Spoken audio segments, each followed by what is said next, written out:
Hi, welcome back. This is our final lecture for Mass 303. We're going to be talking about the fourth myth that is part of Slack and Wise's received view of technology, this myth of control. And this week you're also going to have a chapter to read about the kind of myths surrounding the internet in its early days in the 1990s. So the quiz will be primarily focused on that reading, and then your essay for this week is your final essay.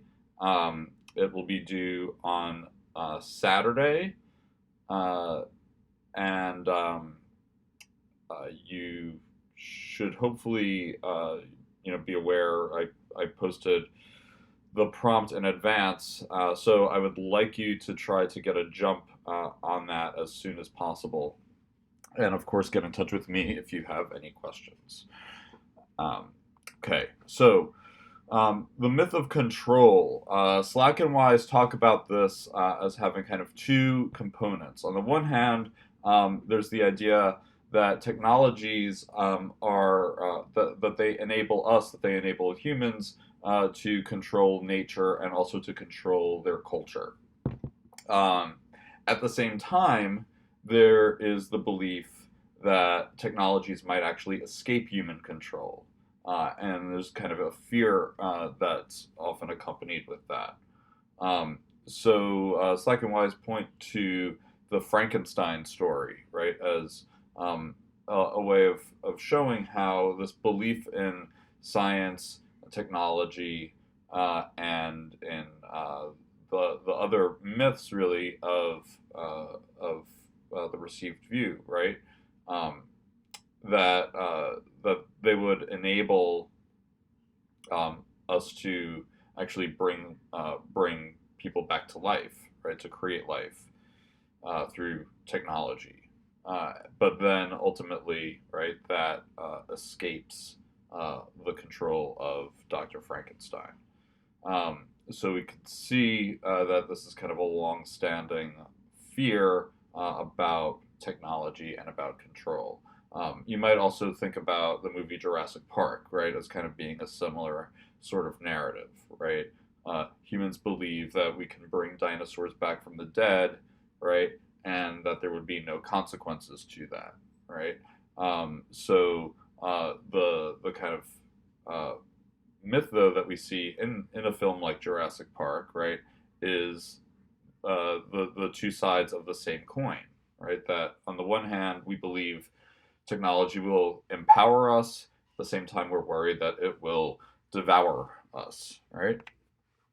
So um, to go into the two kind of sides of this coin specifically, the idea that technology empowers us and allows us control, right? That it gives us mastery over our environment. Um, there's kind of two ways that Slack and Wise talk about this working. Um, on the one hand, it's control over nature, right, and control over the environment, right. So, like the Jurassic Park example, right, that we can, actually bring humans or bring dinosaurs back from the dead, right, and through science, right. So that science and technology actually give us sort of this ultimate power, right, and uh, alongside the myth of convenience, right, in extending our lives, but right um, that we would therefore be, have the abilities of the gods, right, through technology. Um, so the mapping of the human genome, right, is one example of this, right. The other example that Slack and Wise give is the reshaping of the landscape through infrastructure, right? So from the smallest level of the human genome of DNA to the most macro level, right, of how we've remade our environment, whether we talk about it as oil drilling and gas drilling, whether we talk about it as the building of dams and redirecting waterways, um, uh, if we talk about it in terms of um, exploration, right? Space exploration, right? We are constantly through technology changing our external environment. All of this then, uh, Slack and Wise argue, is built on an objectification of nature, right? So the idea that through rational scientific methods, we can turn everything, right, into an object of study. We can look at it, we can understand it, we can make sense of it, we can explain it, and therefore we can control it. That when we look at nature and other humans that way, right, um, uh, they become objects to be manipulated, not agents in and of themselves. So, in a sense, the sort of focus our society puts on technology enables us to objectify our surroundings and our society.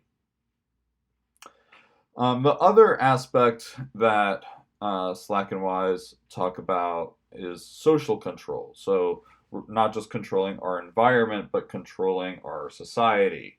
And they talk about the military as kind of one organization that's supposed to operate in sort of a machine-like way, right, that exercises social control.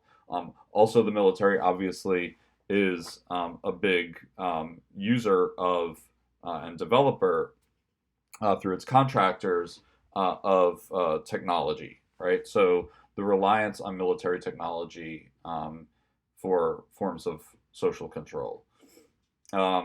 Surveillance, right, is one big piece of that. And we've talked about this a bit through your short essays about Obama's drone speech, right? Um, but the ability for technologies to watch, surveil, police, um, uh, these are all pieces of this kind of idea that we can use technologies in order to control our surroundings and our society. So there's two pieces of this that Slack and Wise talk about. They draw attention first to surveillance in the workplace, right? And we could think about all the ways that data are collected on us for economic reasons.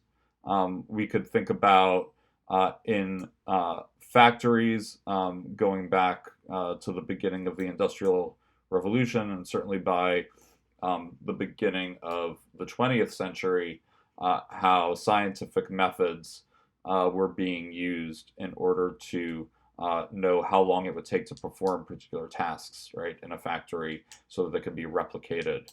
Um, all of that monitoring, right, these are forms of technological surveillance. The second place where we see surveillance and technology and sort of the pointing to ways that these things have been understood, right, is the example of the panopticon.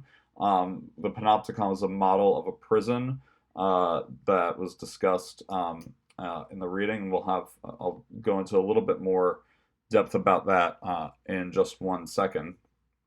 Um, but bureaucracies. They talk about bureaucracies as ways of collecting information and organizing information so that systems of power can use and understand that information. So all of these institutions and forms of the technological society, right, emerge in um, in the period of industrialization and are part of this larger shift towards modernity, capitalism, etc. Right. So just to kind of show that Slack and Wise are thinking about all of these things and this idea that technology and forms of social control and environmental control, all of this is really linked to developments of new institutions of power around governments and business. So the panopticon, which I'll just say a little bit more about, Slack and Wise go into some depth about this. this is a model of a prison. You can see the image in the middle, right? If you look, there is kind of a hole right at the top. The idea here is that you could have a prison guard potentially at the top of that tower and looking from the top would be able to see the prisoners surrounding down at the bottom, right, in a circle. Um, so panopticon, right, all seeing, right, seeing across, seeing everything. Um, so this model was developed by the philosopher Jeremy Bentham, right? And Bentham saw this as kind of an ideal way and an efficient way, right? As a utilitarian, he's interested in efficiency, in what they would frame as the greatest good for the greatest number, right? So to be able to maximize utility and efficiency, and have just one person, right, at the top being able to watch everyone. And the great thing about the panopticon for Bentham, right, is that because nobody can actually see up at the top, right, the prisoners don't know if they're being watched or not. So, in fact, you don't even actually need someone at the top. What you're doing is you're creating the idea that you are being watched.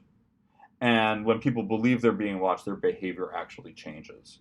So, this idea then that, in a technological society, it seems as though we're always being watched, right? And that we are always possibly under someone else's gaze, that actually changes our behavior. And so this was an idea that Michel Foucault, the French philosopher pictured on the left in his leather jacket, looking like most philosophers do. This is one of his primary ideas that Slack and Wise go into some detail discussing. And you could see, I'll just play this clip from Guardians of the Galaxy. You could see how this idea has really kind of made its way into popular culture, something a lot of people are familiar with. With this powerful digital motor, a new era begins. And we'll skip the Definitely. ad. There we go. If we're going to get out of here, we're going to need to get into that watchtower. And to do that, I'm going to need a few things. The guards wear security bands to control their ins and outs. I need one. Leave it to me. That dude there. I need his prosthetic leg. His leg? Yeah. God knows I don't need a rest from looking at him. He's useless. All right. And finally, on the wall back there is a black panel. Blinky yellow light. You see it? Yeah? There's a Quarnix battery behind it. Purplish box, green wires. To get into that watchtower, I definitely need it. How are we supposed to do that? Well, supposedly these bald bodies find you attractive, so maybe you can work out some sort of trade. You must be joking. No, I've really heard they find you attractive. Look, it's 20 feet up in the air, and it's in the middle of the most heavily guarded part of the prison. It's impossible to get up there without being seen. I got one plan, and that plan requires a freaking Quarnix battery, so figure it out! Can I get back to it? Thanks. Now, this is important. Once the battery is removed, everything is going to slam into emergency mode. Once we have it, we got to move quickly. So you definitely need to get that last.